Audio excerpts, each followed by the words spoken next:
estaba devastado en todos los sentidos y era necesario reconstruir el país urgentemente. ¿Está bien? A eso le llamamos la reconstrucción nacional. Ahora, ¿quiénes van a dirigir, van a liderar o van a promover la recuperación del Perú? En un primer momento lo hacen los militares que vuelven al poder. Ya es el segundo ciclo de los militares en el poder. Por eso hablamos del segundo militarismo. Profe, ¿y es igual al primer militarismo? En cierta forma sí, porque estos militares son caudillos. ¿Recuerdas quiénes son los caudillos? Son los líderes políticos militares que representan a una región en el Perú.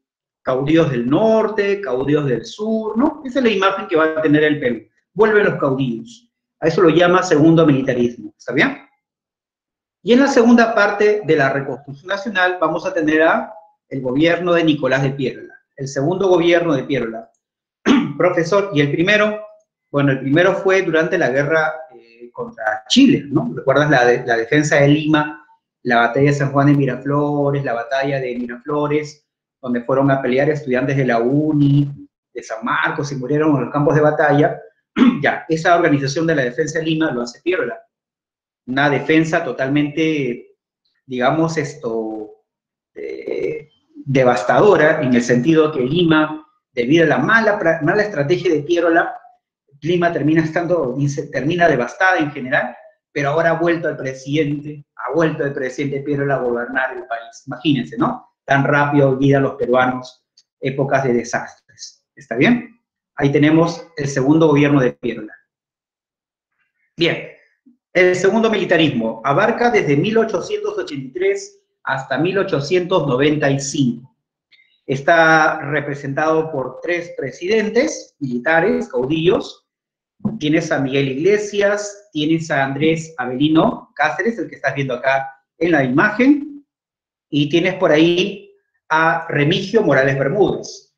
Son 3 presidentes militares, solo que Cáceres va a repetir el mandato presidencial. Por eso Cáceres termina siendo el presidente más importante de esta época, del segundo militarismo. Bien, profesor, ¿cómo se encontraba el Perú económicamente tras la guerra? Devastado. Se habían destruido puertos, haciendas, ciudades quemadas, la economía había perdido el guano y el salitre. Ojo, ya no tenemos guano y salitre. La pregunta es, ¿y ahora de qué vamos a vivir, no? ¿De qué va a vivir el Estado peruano? Y lo primero que empieza a ocurrir es que los antiguos prestamistas que había tenido el Perú, los banqueros de Inglaterra, de Francia, vienen al Perú supuestamente a ayudar al Perú, ¿no? Pero terminan diciéndole al gobierno peruano: Perú, tienes que pagar nuestra deuda. O sea, encima que el Perú está devastado, vienen a exigir la deuda. Y tú sabes más o menos por qué es eso, ¿sí o no? Porque debido a que el Perú está en peores condiciones, tú le pones cualquier condición al Perú, el Perú va a tener que aceptarla, porque no le queda otra. Ese es el papel que tienen los banqueros internacionales, ¿no es cierto? En cierta forma aprovecharon la debacle del Perú. Ejemplo, los británicos, que ya manejaban la economía mundial. ¿Recuerdas la era victoriana, el imperialismo británico? Estaban en todos los rincones del mundo, llegan al Perú y empiezan supuestamente a ayudar al Perú económicamente, pero en el fondo son préstamos económicos para que más adelante el Perú lo pague con altos intereses. Y no solamente son préstamos, sino también son inversiones que hace Inglaterra en el Perú. Por eso que aquí, atención por favor, se inició la dependencia financiera al capital británico. Se inició la dependencia financiera al capital británico. Y cuando decimos financiero, ¿a qué nos referimos? La llegada de bancos, por ejemplo, préstamos en dinero, libras esterlinas. Chicos, la economía peruana empieza a recuperarse, por eso hay una reactivación. Profesor, ¿qué sector de la economía peruana empieza a despegar? La clásica economía peruana, la economía tradicional, como dicen ahí, la vieja confiable, la que siempre ha estado en el Perú a lo largo de la historia, la economía primaria exportadora. Perú siempre es un clásico, la economía primaria exportadora. Específicamente tenemos el rubro agrícola y el rubro minero. ¿En qué sentido hablamos del rubro agrícola? Las haciendas. ¿Te acuerdas las haciendas quemadas, incendiadas por la expedición Lynch durante la Guerra del Pacífico, van a reactivarse. Las haciendas algodoneras y las haciendas azucareras, ¿ya? Van a comprar maquinarias, van a habilitar los puertos, las líneas férreas, y eso va a ser la reactivación del sector agrícola. Y el sector minero igualmente, las minas de la Sierra Central, como Cerro de Pasco, empiezan a tener nuevamente ese despegue de exportación al mercado mundial, debido a que se refaccionan, se mejoran las líneas de ferrocarriles que van del Callao hacia Cerro de Pasco, por ejemplo. Ahora, no obstante, chicos, si bien las haciendas, el sector minero y los ferrocarriles están reactivándose, pero digamos, otro espacio económico del Perú no había cambiado del todo. Se conservaba todavía viejas prácticas económicas, como ocurría en la Sierra Sur, donde los grandes terratenientes, que son grandes propietarios de tierras, le están quitando tierras a las comunidades indígenas. Eso no ha cambiado, porque eso lo tenemos desde el virreinato, ¿no? ¿Correcto? Bien, eso es el aspecto económico. En el aspecto social, debido justamente a eso último que señalamos, los indígenas van a empezar una lucha, pero no solamente contra el pago de tributos, que era lo lógico que siempre había en el Perú, sino sobre todo la lucha por la recuperación de sus tierras. Aquí empieza, chicos, esa larga lucha indígena por recuperar tierras, que lo vamos a ver hasta la época de la reforma agraria de Velasco Alvarado, hasta 1969. Aquí es el punto de partida para esa larga lucha de la población indígena. Por otra parte, las familias propietarias de haciendas, los grandes empresarios exportadores, van a nuevamente recuperar su capital, se han capitalizado. Esas familias, recuerda, se llamaba la oligarquía. Está bien, agroexportadora, porque utilizan las haciendas para exportar al mercado internacional. ¿Ya? Van nuevamente a volver a capitalizarse. Bien, pero profesor, obviamente para que estas condiciones económicas y sociales existan, es porque tiene que haber un tipo de política, ¿no? La política determina de alguna forma el modo de vida económico y el modo de vida social. Y efectivamente, ¿quiénes son los que manejaban la política en el Perú? Dijimos eran los caudillos militares. Acá lo tienen, mira. Miguel Iglesias, que es el que inició la reconstrucción nacional, por ejemplo, la reapertura de la Biblioteca Nacional se reabre, la Escuela de Ingenieros también se reactiva, se reabre nuevamente, Eduardo de Javich vuelve a ser otra vez el rector, hay examen de admisión, los ingenieros vuelven otra vez a su labor académica, igualmente San Marcos, y luego viene el gobierno más importante de este periodo del segundo militarismo, chicos. ¿Hablamos de quién? El gobierno de Andrés Avelino Cáceres, quien firma el famoso contrato Grace. No olvides, contrato Grace, que es el contrato con el cual se cancela la deuda externa que venía antes de la Guerra del Pacífico, pero también el contrato Grace permitió que el Perú, como ya no tiene deudas, esté en condiciones de recibir préstamos, ¿no es cierto? De recibir inversiones. Por eso se afirma que con el contrato Grace, el Perú empieza su despegue económico realmente, contrato Grace. Importante contrato. Luego tenemos al gobierno de Remigio Morales Bermúdez, se termina de construir el ferrocarril central del Callao hasta Loroy, bueno, hasta Cerro de Pasco, y luego viene el gobierno de Andrés Avelino Cáceres. ¿Por qué, profesor? Porque Cáceres y obviamente los militares se sentían con ese deber y ese derecho, sobre todo, de querer conducir el país. Pero, si bien los militares habían hecho ya su tarea ¿cuál era?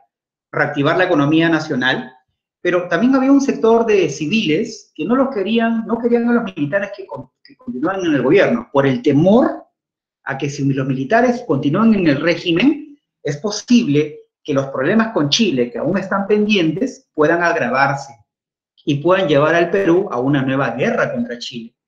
¿Ya? Entonces, el temor de ellos es que los militares, como líderes del país, terminen llevando al Perú a una situación que sería prácticamente catastrófica, porque apenas se está recuperando el Perú volvería a una situación bélica que sería contraproducente especialmente para las élites. Estas élites finalmente se unen con otras élites de provincias, se unen las élites y terminan sacando al gobierno ¿a quién? A Andrés Avelino Cáceres.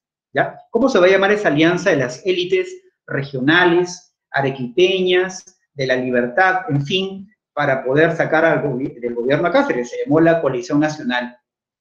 Y tuvieron el liderazgo de Nicolás de Piérola. ¿Ya? Entonces, Piérola saca Cáceres. Esto sería la última guerra civil que va a tener el Perú, la última civil war peruana. Y luego de eso vendría, pues, otra historia. Piérola se convierte en presidente del Perú. Él continúa con la reactivación, continúa con la reconstrucción nacional, solo que Piérola es un civil.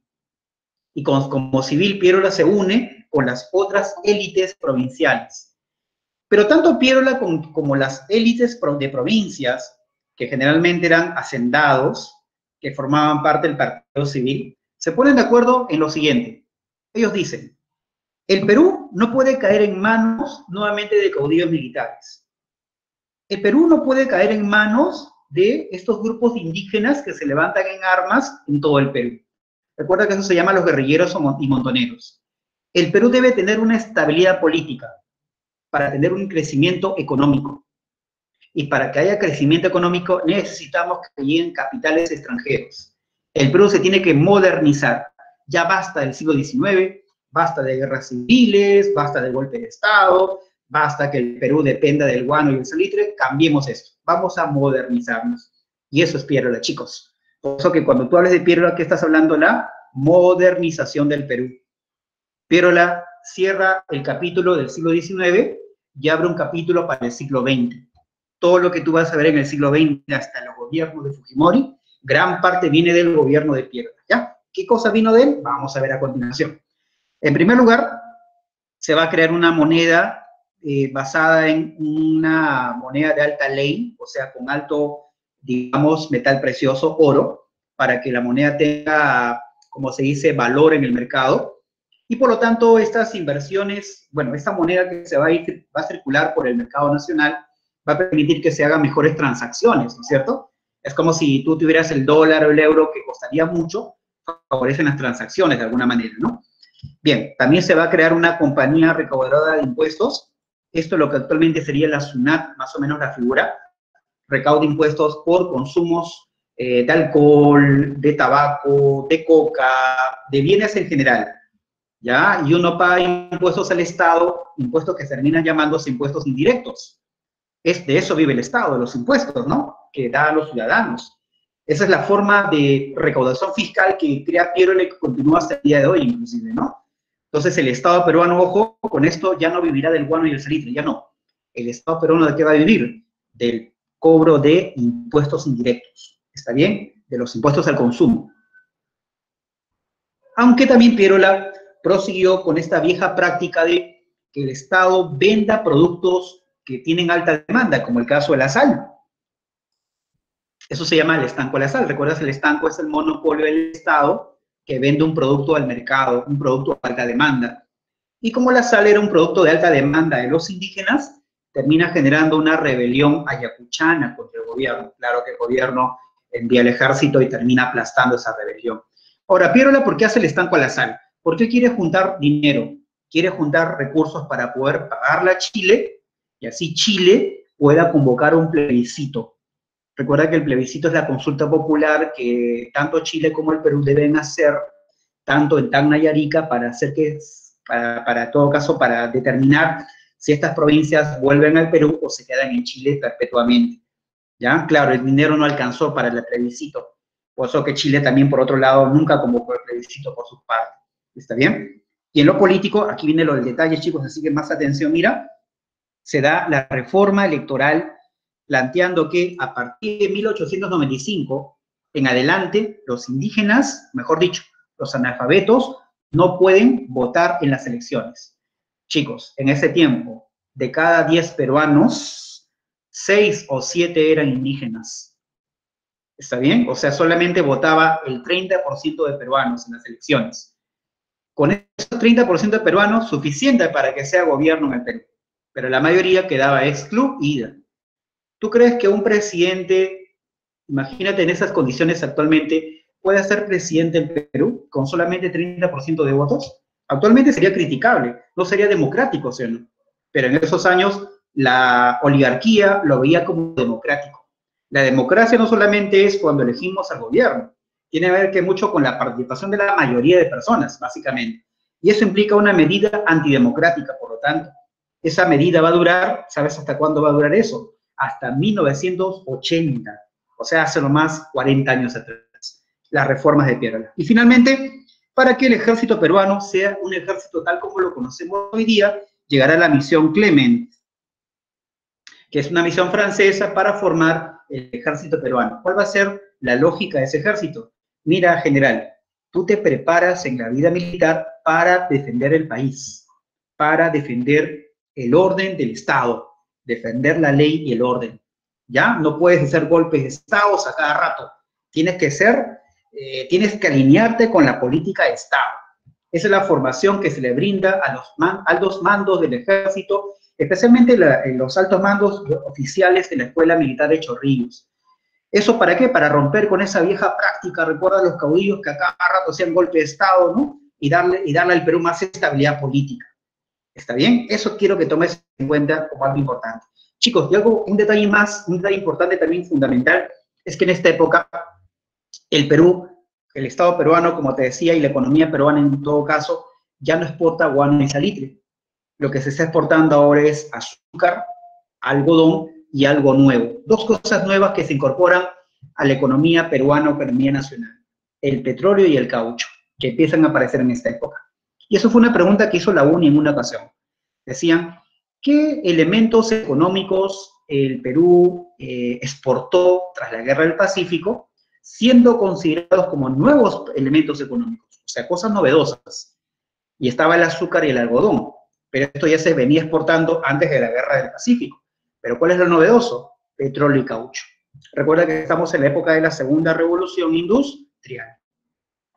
Y así pues, chicos, Piérola, desde el gobierno, Piérola sienta las bases, pone los primeros ladrillos para que lo que después llamaríamos la República Aristocrática. Recuerda que este concepto lo da ese historiador de San Marcos, que está en el billete de 100 soles, Jorge Basadre. Aunque nosotros consideramos la República Aristocrática a partir del gobierno que viene después de Piérola. ¿Ya? Basadre considera que Piérola era parte de la República Aristocrática, pero estudios modernos señalan más bien que la República Aristocrática se inicia después de Piérola. ¿Ya? ¿Correcto? Porque Piérola, para empezar, era un político que se unió con los del Partido Civil, pero Piérola no era del Partido Civil. ¿Está bien? Por eso, cuando tú dices República Aristocrática, hablamos esencialmente del gobierno del Partido Civil. Piérola recuerda que no fue parte del Partido Civil. ¿Ya? Entonces, así empieza la República Aristocrática, que también lo llamarías el segundo civilismo. ¿Por qué así? Porque en esta época gobierna el Partido Civil. No te olvides, por favor, preguntar en el chat, ¿ya? Cualquier consulta, pregunta en el chat. Ahí está el profesor Víctor. Muy bien, chicos. Tenemos la República Aristocrática, pero ¿qué es la República Aristocrática? Es un periodo que abarca casi 20 años, donde tendremos un régimen muy, pero muy excluyente. Se excluye a las mayorías peruanas, ¿recuerdas? Los indígenas se les quita el derecho al voto, pero no solamente el tema del voto, sino también reformas de trabajo. Los trabajos más explotadores, los trabajos más desgastadores, o desgastantes, si puede llamar el término, son hechos por los sectores populares, ¿ya? Y los sectores populares, peor aún, no pueden reclamar derechos. No hay leyes, no hay documentos, no hay aspectos judiciales que puedan proteger a los indígenas de este tipo de tratos. ¿Correcto? Por eso fue una época muy excluyente. Número uno. Pero también fue una época exclusiva, porque una élite, los hacendados, los del Partido Civil, gobernaban el Perú. Por tener un apellido como Billinghurst, Benavides, Candamo, Pardo, Prado, ya uno tenía, como se dice, la vida comprada. Tener el apellido que te digo, un apellido del Partido Civil, como te menciono, te abría puertas para que tú puedas ocupar un cargo en el Estado, para que puedas entrar a la universidad, ¿no? Entrar, por ejemplo, a una educación superior, no solamente era gracias al esfuerzo académico, sino también a los apellidos. ¿Está bien? Uno podía ingresar a la universidad con mucho esfuerzo, terminar la carrera, pero cuando buscaba chamba, preferían a un Benavides que a un Quispe Mamani, por ejemplo, ¿no?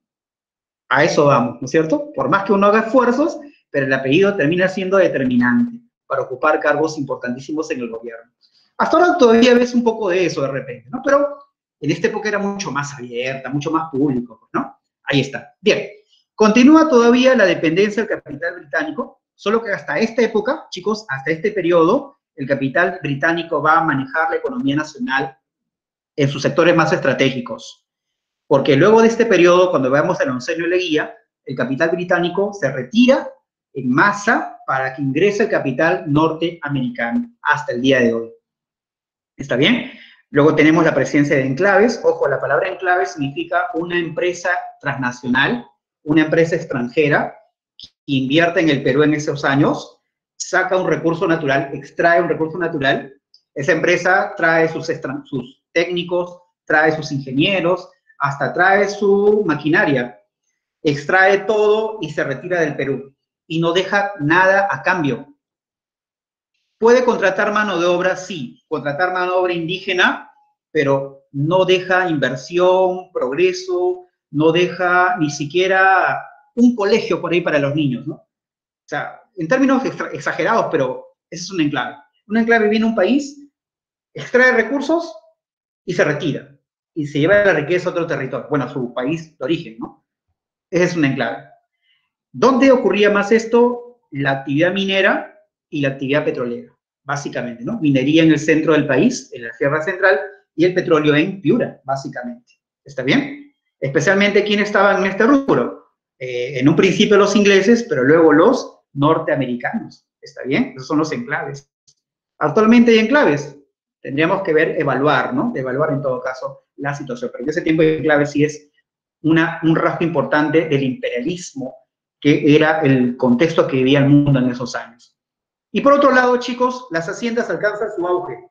Chicos, de todas las épocas de la historia republicana, esta época es la época de oro, los años dorados de las haciendas. Fue una época donde el azúcar alcanzó a ser el recurso más exportado a nivel nacional, bueno, internacional para el caso peruano. No tanto el caucho ni el petróleo, sino fue el azúcar. A veces los estudiantes confunden que esta época fue la época del caucho, ¿no es cierto?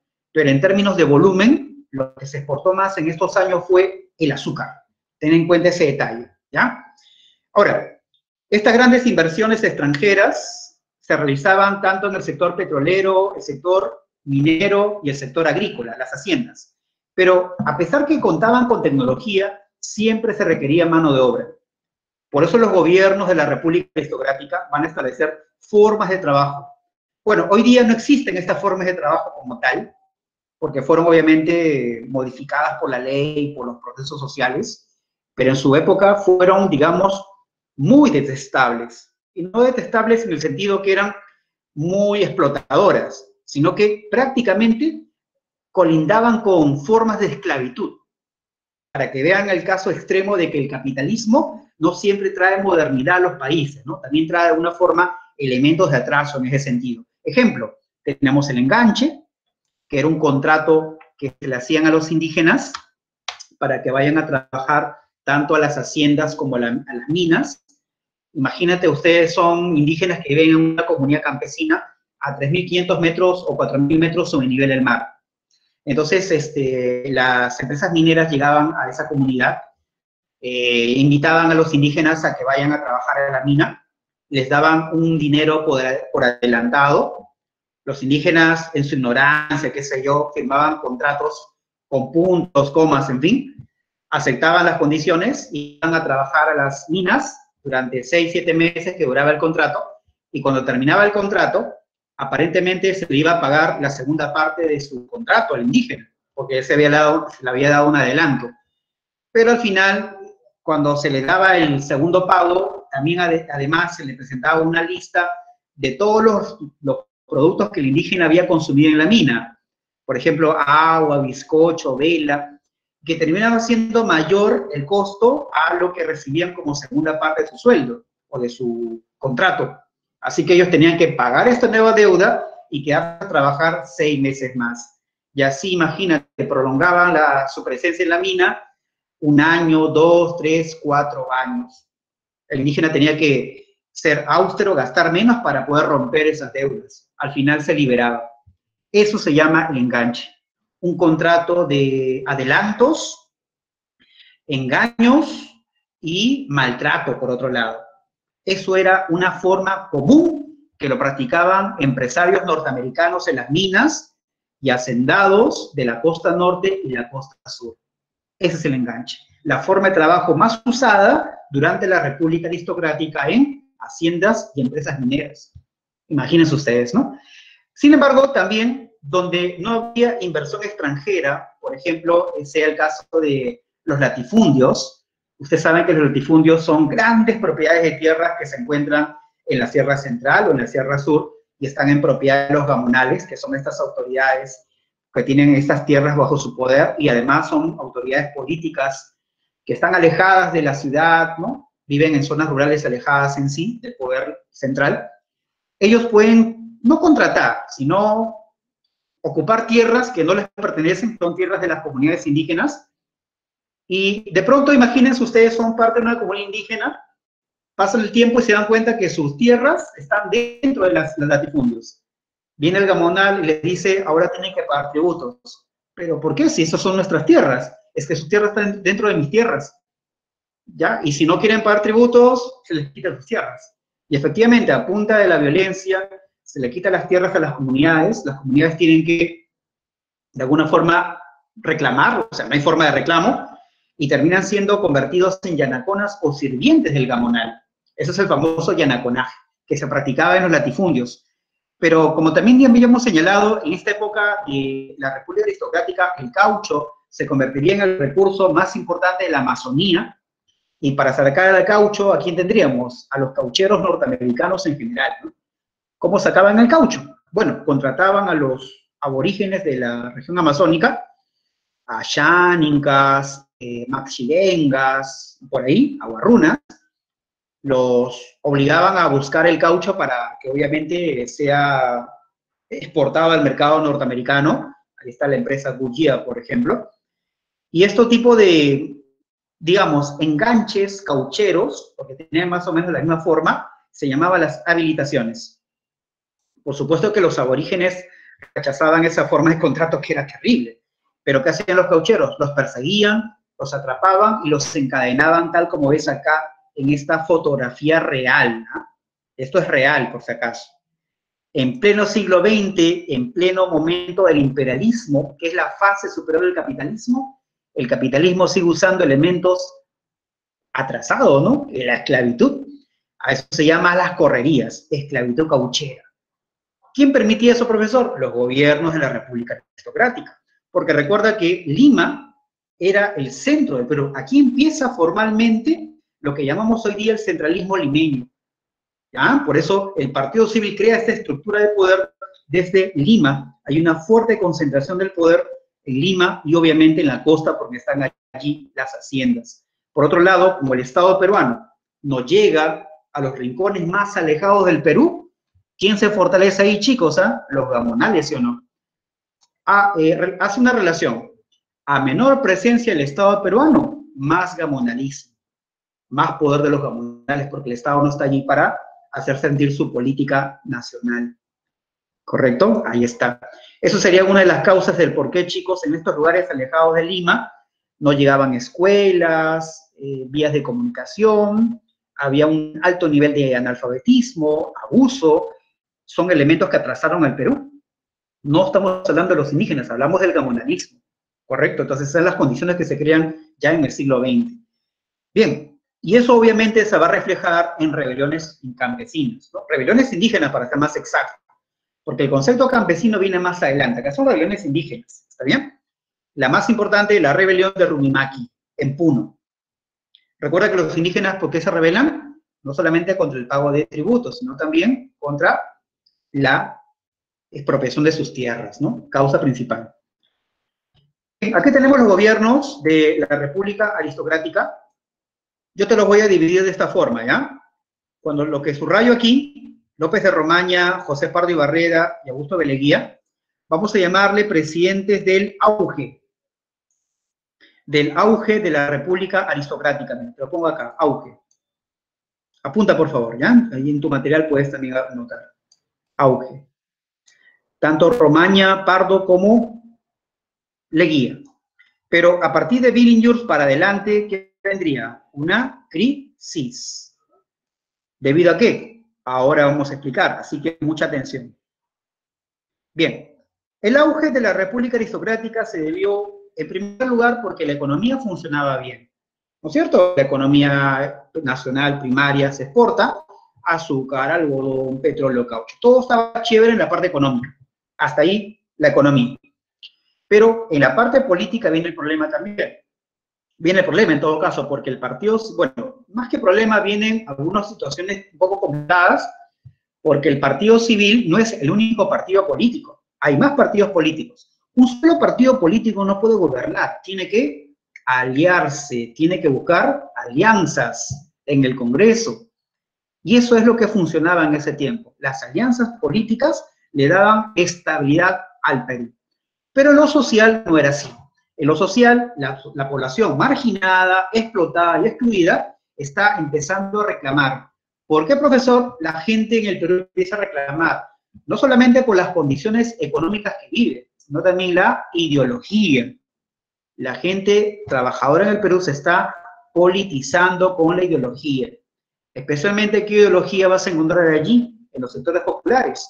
La ideología del anarquismo. Tanto es así que el anarquismo también daba a conocer prensa anarquista. Acá tenemos la prensa anarquista, el diario La Protesta. Acá están, mira, los obreros que están imprimiendo la protesta para que otros obreros lean y se concienticen. Entonces, aquí empiezan los reclamos contra el gobierno. ¿Y cuál es el mayor reclamo de los trabajadores? 8 horas de trabajo. ¿Correcto? Aquí empieza la lucha por las 8 horas de trabajo en la República Aristocrática. Veamos con Romaña rápidamente. Romaña promovió la inversión en la minería. Mira qué empresa minera llega. La de Cerro de Pasco Mining Company, una empresa norteamericana. ¿Qué tipo de trabajo va a fomentar? ¿Recuerdas? El enganche, ¿sí o no? Luego tienes a Pardo. Pardo mejoró la educación. Por ejemplo, se establece la escuela nocturna para los trabajadores. Los trabajadores de las fábricas empiezan a ser más alfabetizados, a leer y escribir, que va a ser importante para que puedan participar en las elecciones, votando por un candidato que ellos consideraban el ideal. Y además se va a dar la primera lucha por las 8 horas de trabajo, cosa que en este gobierno no se aprobó todavía, pero ya era un primer paso para las 8 horas. Bien, luego llega Leguía. Con Leguía tú debes recordar siempre tratados fronterizos. Leguía termina siendo un gobierno que cede territorios a los países vecinos. ¿Con qué objetivo? Evitar la guerra. Leguía no quiere una guerra porque sabe que el Perú va a perder la guerra. El civilismo nunca ha apoyado en la parte militar, o muy poco ha apoyado, por lo tanto es más diplomático entregar territorios que protegerlos y defenderlos, ¿no? Por un lado, para la clase alta era ideal, pero para los sectores medios y bajos, que de alguna forma simpatizaban con el nacionalismo, obviamente era una cesión escandalosa la entrega de territorios, ¿no? Acá tienes tratados con Bolivia y con el Brasil. ¿Está bien? Tratado Apolo Bustamante con Bolivia y tratado Velarde Río Branco con el Brasil. Con estos tratados se cierran las fronteras y hasta ahora se ha mantenido cierta estabilidad con esos países firmantes. ¿Está bien? Y viene ahora la crisis, mira, Guillermo Billinghurst. A este presidente, ¿cómo lo vas a llamar? El pan grande. ¿Por qué? Porque en su campaña electoral, mira, prometió bajar el costo del pan baguette a 5 centavos. Pan para todos a 5 centavos. Pero si votas por el candidato rival, él te va a matar de hambre. Va a reducir el tamaño del pan y va a subir el precio del pan a 20 centavos, un pan francés. Chicos, ¿cómo se llama ese tipo de campañas? Donde uno ofrece todo, pero también muestra al otro candidato que ofrece poco y menos que el que ofrece primero, populismo. Esa es la medida populista. Por eso Billinghurst es un presidente populista. Bueno, obviamente él nunca logró bajar el costo del pan. El costo del pan no bajó y eso va a quitar un poquito puntos, le va a bajar como se dice, sus réditos políticos. Y ante esas medidas un poco conservadoras de Billinghurst, más que conservadoras en todo caso, porque Billinghurst no puede hacer cambios, porque en el Congreso tiene un grupo civilista fuerte. Y esos son los conflictos que siempre vas a ver en el Perú. Ejecutivo contra legislativo, la clásica, ¿sí o no? Entonces, ante esa inactividad o inacción de Billinghurst, los sectores populares empiezan a reclamar la Vinillos. Hay una huelga muy fuerte en Lima, en Trujillo, en Lima principalmente, y esa gran huelga va a dar como origen a algo histórico en el Perú. La ley de 8 horas por primera vez en la historia del Perú. Pero solamente para ¿quiénes? Para Lima y Callao. ¿Ya, profe? ¿Por qué no todo el Perú? Porque era el comienzo, pues, jóvenes. Esto es poco a poco. ¿Está bien? Pero ya es una primera base para la futura ley de 8 horas a nivel nacional. Ahí empieza el partido civil a ceder. El gobierno del civilismo empieza a ceder ante la presión de los trabajadores. ¿No es cierto? Pero ahí no se mantiene la cosa. La situación va a agravarse más para la República Aristocrática cuando estalla la Primera Guerra Mundial, que justo estalla en el gobierno de Benavides. Y la Primera Guerra Mundial, si bien trajo un mayor nivel de exportación de materia prima, chicos, bastante exportación, pero ¿qué pasó a continuación? Más exportación, ¿qué pasa con los precios? Suben los precios, ¿sí? ¿Qué pasa con el nivel de vida del trabajador? Disminuye porque la vida está muy cara en el Perú. Resultado, protestas sociales, las calles se llenan de trabajadores, ¿ya? Esto va a conllevar a que el gobierno decida aplicar medidas fuertes. Por eso tenemos a Óscar Benavides como presidente que saca en primer lugar a Millos del poder, lo saca del poder, y luego él se queda gobernando un año. Él va a estabilizar el Perú, ya sabemos cómo, es parte de la Fuerza Armada, y luego de ello tendremos al gobierno de José Pardo y Barreda, quien va a continuar con el proceso de la guerra, pero ya se está viendo algo interesante en esta época de Benavides y Pardo, miren chicos. El petróleo que estaba en la Brea y Pariñas, que inicialmente estaba en poder de empresas británicas, ahora pasa a manos de empresas norteamericanas. Ejemplo, o la empresa norteamericana, la IPC. Es el comienzo, la IPC se llama International Petroleum Company, que es una empresa estadounidense. Chicos, es el inicio de la dependencia económica del Perú con los Estados Unidos. Todavía no es una dependencia fuerte, pero ya es el comienzo de. Aquí se inicia el desplazamiento del capital británico por el capital norteamericano. La Guerra Mundial hizo posible eso. Bueno, Benavides sale del poder, estabilizó el país, ¿no? Con el uso de la violencia, entra Pardo, y Pardo, como te decía, prosigue en la época de la guerra. El Perú sigue exportando materia prima, pero los trabajadores se han politizado más. Resultado de esa gran lucha de los trabajadores, se aprobó la ley de 8 horas a nivel nacional. Pardo tuvo que aprobar una ley que el Partido Civil jamás había pensado. Entonces, chicos, miren, si el Partido Civil está siendo presionado por los sectores populares, 2, el Partido Civil se está dividiendo, hay una ruptura del Partido Civil, pregunta, entonces el Perú, el país, la política peruana, ¿quién lo va a manejar? Tienes una sociedad convulsionada, con protestas en todo el país, tienes un partido civil dividido, es la situación clara y clave para que aparezca un candidato que promete cambios a los sectores populares. Él es Augusto Bernardino Leguía. Y precisamente con esa promesa de cambios, Leguía alcanza el poder, se queda gobernando 11 años. ¿Estamos hablando de qué, chicos? El oncenio es el nombre que le pone Jorge Basadre a este periodo. Y Leguía gana las elecciones en 1919. ¿Gracias a quién? Al apoyo de la clase media. Y te digo la clase media, chicos, ¿por qué? Porque cuando una economía crece, la clase media también crece, ¿sí o no? Pero la clase media no solamente busca mejorar económicamente, también busca su aspiración política. ¿Quién es la clase media en el Perú? Los intelectuales, los comerciantes, los pequeños industriales, que de alguna forma también quieren entrar a la vida política. El problema estaba que en la República Aristocrática no se les permitía el ascenso porque estaba el Partido Civil, que monopolizaba la política nacional. Pero ahora que ese partido está siendo desprestigiado, la clase media con Leguía va a aspirar a gobernar el Perú. Por eso la clase media vota por Leguía, pues chicos. Porque Leguía le promete puestos públicos, buenos salarios, inclusive le promete mejores condiciones de vida, por ejemplo, viviendas, distritos. Leguía va a crear distritos para la clase media, Lince, Jesús María, por ahí. Igualmente la clase media va a apoyar a Leguía en el Congreso. La clase media fue el grupo que más apoya a Leguía. ¿Está bien? Bien. Leguía entonces convoca a una Asamblea Nacional.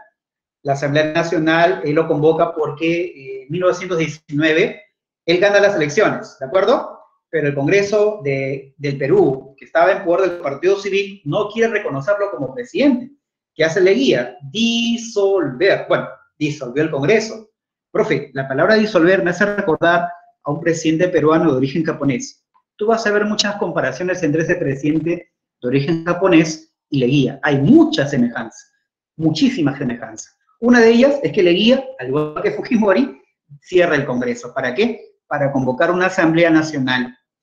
Obviamente la Asamblea estaba conformada por gente de Leguía, ¿no? Obviamente, ¿no es cierto? ¿Y para qué la Asamblea Nacional? Para que Leguía cree una constitución, la de 1920. Profe, igual que Fujimori en el 93, otra semejanza más. Donde se establece, chicos, algo histórico, la reelección presidencial, por primera vez en la historia del Perú. Profe, Fujimori también hizo eso, tercera semejanza. Y Leguía, ya en el poder, él va a llamar a su gobierno la Patria Nueva. ¿Qué cosa es la Patria Nueva, chicos? Un Perú distinto, diferente a la República aristocrática.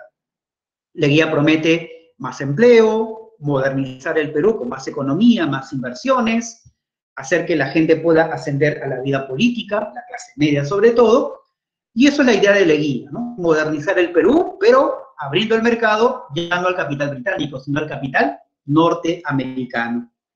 Para eso, justamente se señala que el capital británico va a ser desplazado por el capital estadounidense, y eso tú lo vas a observar, chicos, en dos rubros. Tú sabes que los norteamericanos en el mundo siempre han buscado, ¿qué? Petróleo. ¿Recuerdas a la empresa norteamericana, la IPC, que vimos hace un rato? Ya, Leguía le hace a esa empresa un contrato. Bueno, más que un contrato, favorece a esa empresa con un fallo. Hay un fallo arbitral que se da en París, se llama el Laudo de París. En ese fallo arbitral, el gobierno de Leguía, del oncenio, tiene que favorecer a la empresa IPC, dándole a esa empresa por 99 años los yacimientos de la Brea y Parinas. Es decir, que el petróleo más importante del Perú en ese entonces pasa como propiedad a los norteamericanos, no a los peruanos, sino a los norteamericanos, a la empresa IPC. Es una evidencia de cómo Leguía entrega al capital extranjero, norteamericano, los recursos naturales del país. ¿Está bien? Chicos, ¿a cambio de qué? A cambio de que el gobierno norteamericano o los bancos norteamericanos presten dinero a Leguía. Grandes empréstitos. Profesor, y con ese dinero Leguía, ¿qué es lo que hizo? Bueno, tres cosas. Primero, una parte del dinero va a los bolsillos de Leguía. Bueno, Leguía se enriqueció, obviamente. Corrupción. Dos, Leguía también fomentó con esos empréstitos vías de comunicación. Chicos, lo más importante de Leguía son las vías de comunicación terrestre. Estamos hablando de ¿qué? Avenidas y carreteras. Es lo que Leguía ha dejado hasta el día de hoy. Hasta el día de hoy. ¿Está bien? Por ejemplo, si tú venías desde la Plaza Bolognesi hasta la sede de Javier Prado, ¿no? Si has estado en Javier Prado alguna vez, estás llegando por la Avenida Brasil. ¿Sí? Esa Avenida Brasil, que se llamaba antes la Avenida Leguía, termina siendo hoy día una avenida importante que conecta Lima con Magdalena y otros distritos de la clase media, ¿no? Por decir algunas avenidas importantes. Muy bien. Y en el tema de las carreteras, como señalábamos, para que las carreteras sean de alguna forma construidas para la llegada de toda la enorme industria automotriz norteamericana que inundaría el mercado peruano, se va a fomentar una medida, la Ley de Construcción Vial. Esa ley señalaba lo siguiente: todos los peruanos de 18 a 50 años, 3 semanas al año, tienen que trabajar haciendo carreteras en el Perú. Cuando digo todos los peruanos me refiero a que gente de clase alta, clase media, clase baja. Pero si tú quieres eximirte del trabajo, puedes pagar una multa. Obviamente mucha gente peruana que podía pagar, pagó su multa antes de trabajar haciendo carreteras, pero la ley también implicaba que los indígenas no podían eximirse del trabajo. Solo ellos tenían que trabajar haciendo carreteras finalmente. Por eso muchos consideran que esta ley es una medida discriminadora. Tanto es así que José Carlos Mariátegui, que ya estaba haciendo sus trabajos de periodismo en la época, denomina esta medida como la mita republicana. Ojo, esto no es una mita legalmente, pero tiene la forma de una mita. Mita porque es el trabajo del indígena al Estado, obligatoriamente. Eso termina siendo la ley de construcción vial. ¿Está bien? Y por supuesto, chicos, mira, todas estas condiciones que tú estás viendo con el Oncenio Leguía, la entrega del Perú al capital norteamericano, la corrupción, la explotación del indígena, la clase media, mira, toda la clase media no se benefició, ¿eh? Solamente la clase media alta. La clase media baja no fue beneficiada por Leguía, ¿me entienden? Y quinto, en el gobierno de Leguía se firman 2 tratados adicionales al que ya se había firmado en su primer gobierno. El tratado con Colombia, aquí lo tienen, Tratado Salomón Lozano, que fue un tratado escandaloso, escandaloso. Esto sí se puede llamar un regalo del territorio del trapecio amazónico a Colombia. Es un regalo. Y también un tratado con Chile, el Tratado de Lima, el Tratado Raga Gamia Figueroa, donde Tacna vuelve al Perú, pero el Perú, el gobierno de Leguía, no reclama por Arica. Leguía prácticamente con su pasividad hizo que Chile se quede con Arica. ¿Ya? Y esto va a causar todo un sentimiento antileguista, sumado a la situación que vivimos. Aparecen por último 2 agrupaciones políticas llamados como partidos de masa: el Partido Aprista Peruano, cuya base es el APRA, y el Partido Socialista del Perú, liderado por Haya y Mariátegui. ¿Qué cosa buscan estos partidos? La revolución, los cambios en el Perú. Y antes que eso ocurra, vino al Perú los efectos del crack, la economía se decayó, la política se agudiza con la presencia de estos partidos, los grupos sociales salen a las calles, contexto de una eventual revolución, y antes que eso ocurra, los militares adelantan y dan el golpe de Estado a Leguía. Con eso termina el oncenio, pero se inicia otro ciclo, un tercer ciclo de militares, el tercer militarismo, que lo veremos las siguientes sesiones de nuestra clase. ¿Listo, profe? Ok, muy bien, gracias, profesor. Muy bien, muchachos, estuvieron atentos. Sería todo desarrollado esta clase.